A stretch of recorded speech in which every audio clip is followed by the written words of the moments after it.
woke up this morning with my mind stayed on freedom.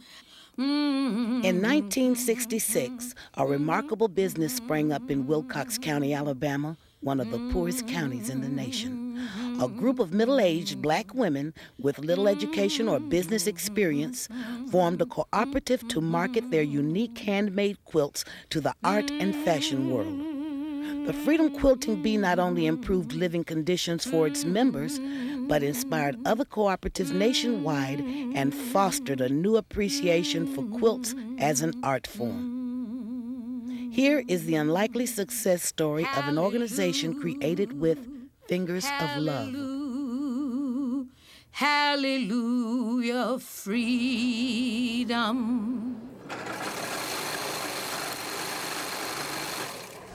There are a few of us who knows about our parents, you know, how hard it was for them to get it started and how helpful it was for them that struggle harder to keep it going.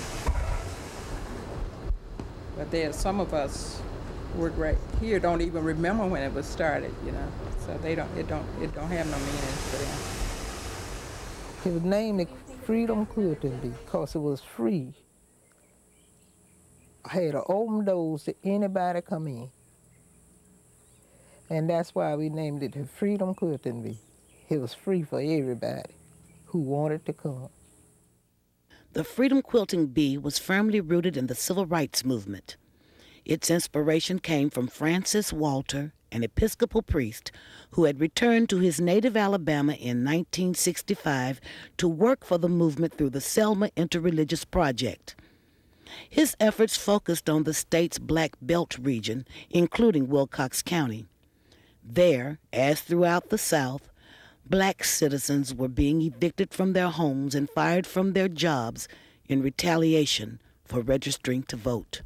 We were trying to get depositions from everybody who was being evicted with the idea that we could activate part of the Civil Rights Act that had just been passed that said you can't evict somebody for registering to vote. And not knowing the county, we drove down this rather small road and just ended up at the riverbank with a couple of skiffs. And we saw this house. There were these beautiful quilts hanging on the line. They were just like op art, which was popular then. And I was really struck with how beautiful they were. And so Everett and I just said, well, let's just get out and go and talk to the woman about the quilts. So when we got out of the car, this woman ran into the woods from out of the house, and it was very sad and embarrassing. But we had sense enough then to know why. We were white, and she didn't know who we were, so she didn't trust us. But the quilts gave Father Walter an idea for boosting the income of poor black families. It was pretty obvious with all this intense support in the North for the civil rights movement that liberal people in the North, particularly, you know, artsy people, would probably like to buy these quilts. So I had a friend, Tom Screven, who was from Alabama and real supportive of what I was doing in the civil rights movement. And Tom, I contacted him, and he thought he could get an artist's loft from somebody and have an auction. So I got word out on both sides of the Alabama River that I would buy quilts. With a $700 grant in his pocket, Father Walter began buying quilts for $10 apiece. Because the average annual income of black families in Wilcox County was just a little more than $1,000, a single sale meant a 1% increase in a family's earnings. From Highway 5, Alberta, down to Gee's Bend, there really were quilts piled up on the side of the road and people standing there waiting. And I just drove up and handed out $10 bills and folded the quilts up and put them in the trunk in the back of my car, and told people we would got everybody's name and address, and we'd be in touch with them later. I thought that was a break for us to have something we do with our hands to get something out of. Because we wasn't used to nothing but the field. We farmed for our living. grew cotton and corn, peas and peanuts and sweet potato syrup. See, that was all we knowed about. We didn't have no jobs here in the country like people do in cities, you know. Among the many women Father Walter met was Minder Coleman of Gee's Bend. Mrs. Coleman had participated in the Gee's Bend Agricultural Co-op, one of the most successful economic development efforts of Roosevelt's New Deal. She told me that they had woven cloth for a suit for Franklin Roosevelt. And so she said, well, we could have us a quilt co-op or something like that. Well, I didn't know what a cooperative was legally, so. Father Walter had an attorney draw up papers for incorporating a cooperative, and on March 26, 1966, some 60 women gathered at the Antioch Baptist Church in Camden to form the Freedom Quilting Bee. Estelle Witherspoon was elected president. I worked hard all my life. If I heard of anything that would try to make us become better livers and better people in the community and everything, I'd ready to go for it. So I wanted things to be well with us, and not only well with me and my husband and my children, I wanted well with people. And if I could do anything to help, I always tried. The evening following the co-op's incorporation, a group of volunteers staged the first of 2 New York auctions of Wilcox County quilts. The quilts were pieced together from worn-out dresses and overalls with old flour and sugar sacks as backing. Elizabeth Walter, who was studying art at the University of Alabama while her husband worked for the Selma Interreligious Project, describes why the patchworks caught the attention of New Yorkers. The Freedom Quilting Bee's boldness, not only in their design qualities and in their color, had an overall verve and a vibrancy to them that you rarely saw in Appalachian quilts or quilts coming, say, out of the Midwest. There was a movement toward minimalism within the New York art scene, and these quilts from Wilcox County seemed to mirror the movement that the country was looking at in terms of avant-garde art too. They certainly were complementary to the paintings of the period.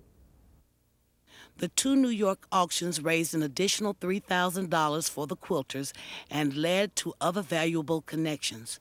The quilts caught the attention of one of New York's most sought-after interior decorators, who ordered quilted fabric from Wilcox County to use in her designs.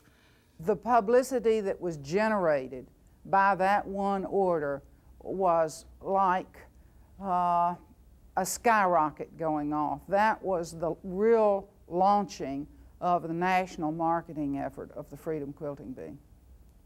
For the next few years, home decorating features spotlighting freedom quilts appeared repeatedly in Vogue and other national magazines. Quilts, which Americans had cherished as sentimental and sometimes useful relics of a bygone era, had suddenly become art and high fashion. In July of 1967, the Freedom Quilting Bee was invited to participate in the Smithsonian Folklife Festival in Washington, D.C. It was the quilters' first trip outside Alabama. We put up our quilt exhibit on the mall, and there were all these sorts of things going on, and there were some black gospel groups singing, and somebody said, some of the women, including Ms. Witherspoon, said, well, we can sing as good as they can.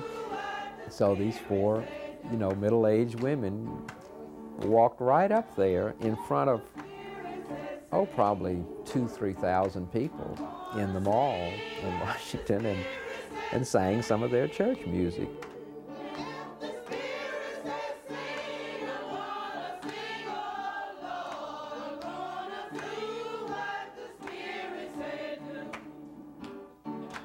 I always said I wasn't going to quilt on Sunday. But when I got to Washington, the Smithsonian, I quilted on Sunday. Started quilting at 11 o'clock and quilted till 5. Why? Because I felt the need of doing something to help bring something back here to help us keep on keeping on. During the first 2 years of the Quilting Bee's existence, Estelle Witherspoon traded her role of co-op president for that of manager, sometimes receiving a paycheck, sometimes not. Income from quilting was still just a supplement for the co-op members who continued to work in the fields to support their families. We didn't have no money to pay nobody too much or nothing like that, because if we paid by the quilt, you know. If 5 or 6 of us was quilting on a quilt. Well, when we got the money back, we sent the quilt off and sell it. And sometimes we got $2 a piece to take home. Sometimes we got $1.50 to take home. But it was good, but we wasn't getting nothing. We was used to being poor. When you're used to something, it ain't hard. We was used to being poor. Do you know, when I was a girl, I used to work from sun up till it down for 25 cents a day. Some of the husbands began to say that they could do better at home by sitting there looking at them or whatnot, than come up here and make $2. But see, what we were trying to do, we were trying to build this place. So if one day, it's like we are now, we have more work to do than we had. To move toward regular income and a decent hourly wage, the quilters needed large contracts instead of the small individualized orders they'd been filling. The catalyst for this transition was another New Yorker named Stanley Seliger, who had extensive experience in marketing handicrafts from around the world. Stanley is tall and had a big bushy red mustache and red hair, and Mrs. Witherspoon was short and black, and they just hit it off. Stanley said that she reminded him of a Jewish mother, and Ms. Witherspoon knew exactly what he meant, so she took care of Stanley. Offering to work for his travel expenses only, Stanley Seliger visited department stores and other major retailers with samples of Quilting Bee merchandise. Bloomingdale's ordered $20,000 worth of Freedom quilts and launched a major store-wide promotion. One of the sad things about folk art is that you cannot market a piece of folk art for very long without destroying it and modifying it for the market. So here we had all these extraordinary quilts that artists were buying, and even some art galleries were expressing an interest in, but that would not sustain, the volume wouldn't be great enough. Up till now, the quilters had been basically making one-of-a-kind quilts using miscellaneous scraps. They now began making the transition to a mass production approach with large fabric inventories and quality control. You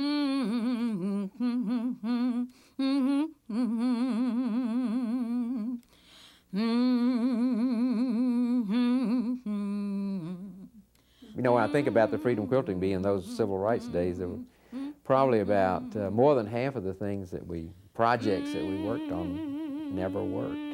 It's almost like it's a very fertile soil, and you throw a bunch of seeds in, and some of them don't come up, but the ones that do come up seem to just grow up in a big hurry. It wasn't sweet all the time, you know, but just got a strong vim that you could do. You could make a difference. You could make things work. If you got that kind of mind, you will make things work. But if you give up every time something get hard, you doomed. There's nothing to do, because you done give up. In Alabama, private money and skilled hands have produced a better life for a group of Negro families. A report from NBC News correspondent Aline Saarinen. These scraps have come to mean the difference between despair and a hope for the future, between subsistence living and economic gain for 150 women here in Wilcox County, deep in Alabama's Black Belt. They are members of the Freedom Quilting Bee Cooperative, a co-op which started 3 years ago and whose gross annual earnings have risen from $6,000 in 1966 to $22,000 in 1968. And in just the first 3 months of this year, they've made $21,000. This year's goal is $100,000. There's quite a few things that we've gotten since the quilting bee began. We didn't have it. Like what kind of thing? Like I said, maybe refrigerators in our home, maybe washing machines in our home. We had just quite a bit more than what we had. Though business continued to expand, the quilting bee was hampered by its lack of a central workplace. Most of the women quilted at home and few had telephones. Mrs. Witherspoon and her husband had converted half of their small home into a co-op headquarters, but more space was needed to cope with the steady stream of orders. Early in 1969, through interest-free loans and grants, the Freedom Quilting Bee purchased a piece of land for the construction of a sewing center. Supporters from across the country were invited to the March groundbreaking. Dear friends, it is with the fingers of love that I pause here to request the honor of your presence at the groundbreaking of the sewing center.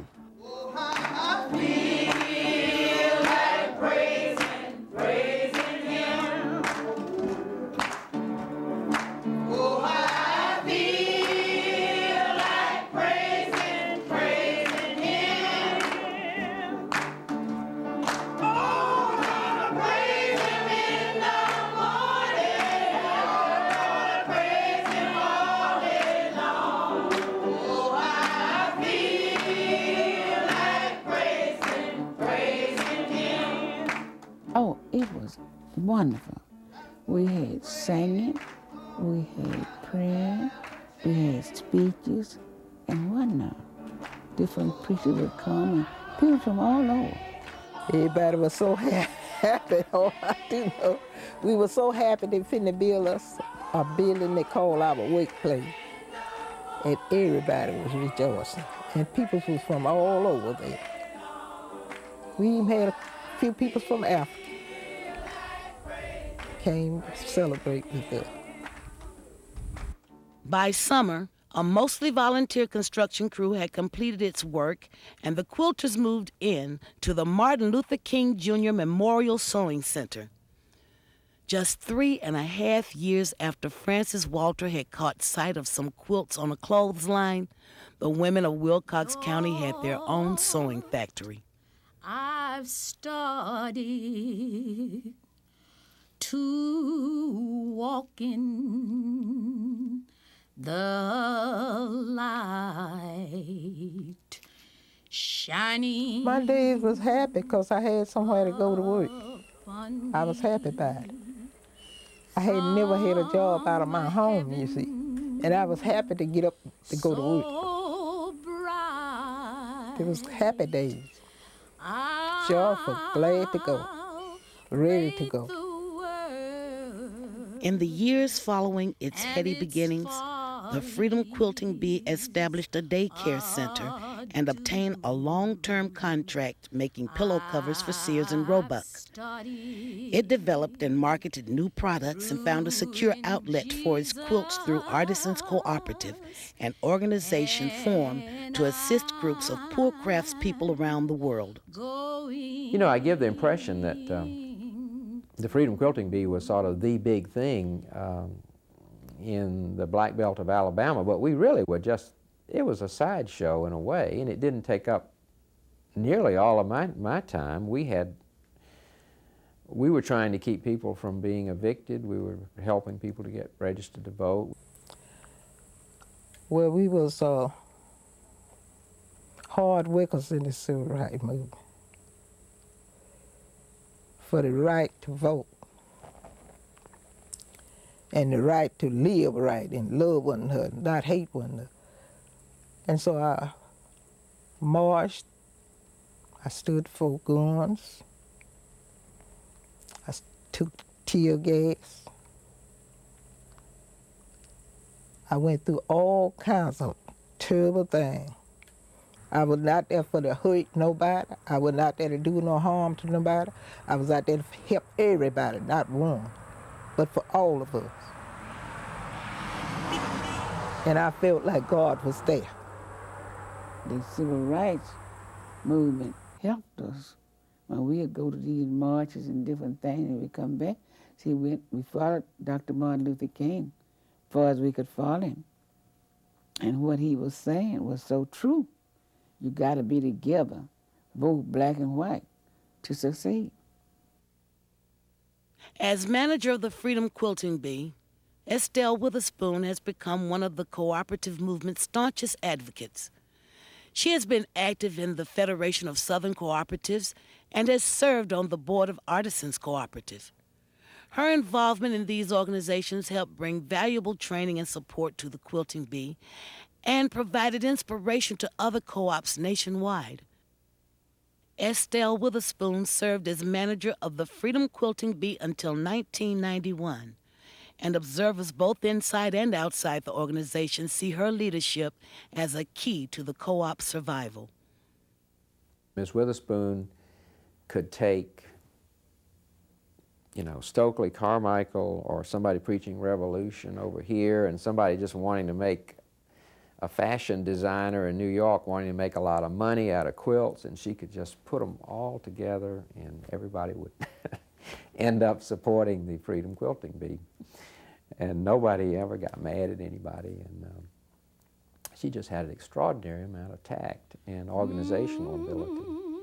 You got to have a smile, loving and caring try to get people to come in and work with you. And I'm not to brag, but I had a pretty good attitude that I would try for my best of my ability to accept whatever come in.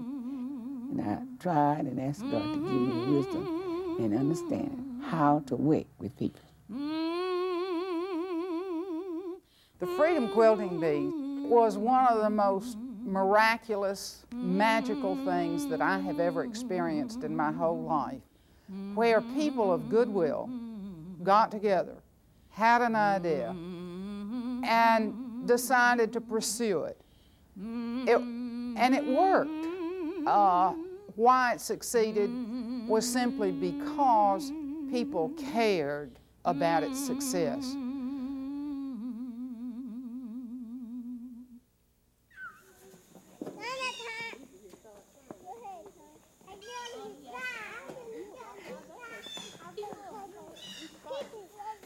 Over the years, the Freedom Quilting Bee has weathered times of economic difficulty to keep its doors open. In fact, of the many handicrafts cooperatives that emerged during the Civil Rights Movement, the Freedom Quilting Bee is the only one still working today. Why is it that I like working here? Because of the people and the atmosphere. It's just a nice place to work, a nice place to be. There's a lot of love here.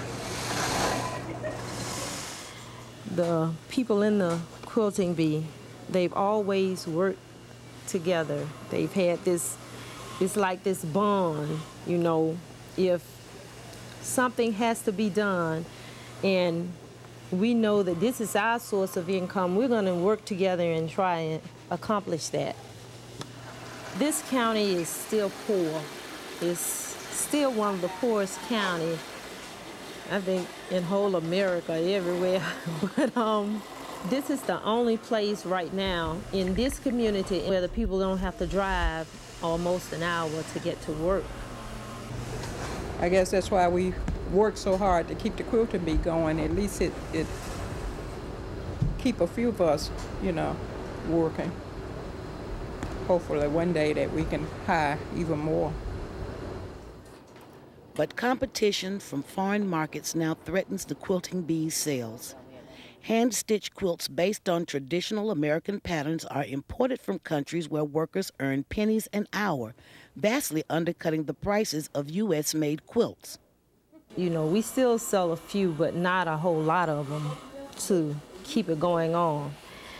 And right now we are trying to get into making these conference bags. Maybe that can generate more steady money, and then we could hire more if we could get more money and more orders for quilts, bags, or we can just about make anything. So we're still in hope that we will continue to survive and keep on keeping on, and that we keep this quilting bee here for long as the Lord able us to be here. Give me that old time spirit. Give me that I would like to be here for a long time, because to see the progress of the quilting bee and hope that I can help with the progress of it. It's good enough for me. It was good for my old mother. It was good for my old mother. It was good for my old mother. It's good enough for me. A detailed history of the Freedom Quilting Bee by Nancy Callahan is available from the University of Alabama Press, 1-800-825-9980. If you have a question or comment about this program, or if you'd like to purchase a copy of it, please write The Alabama Experience, Box 87,000, Tuscaloosa, Alabama 35487. Please include the word quilts on your request. You may also call 1-800-239-5233.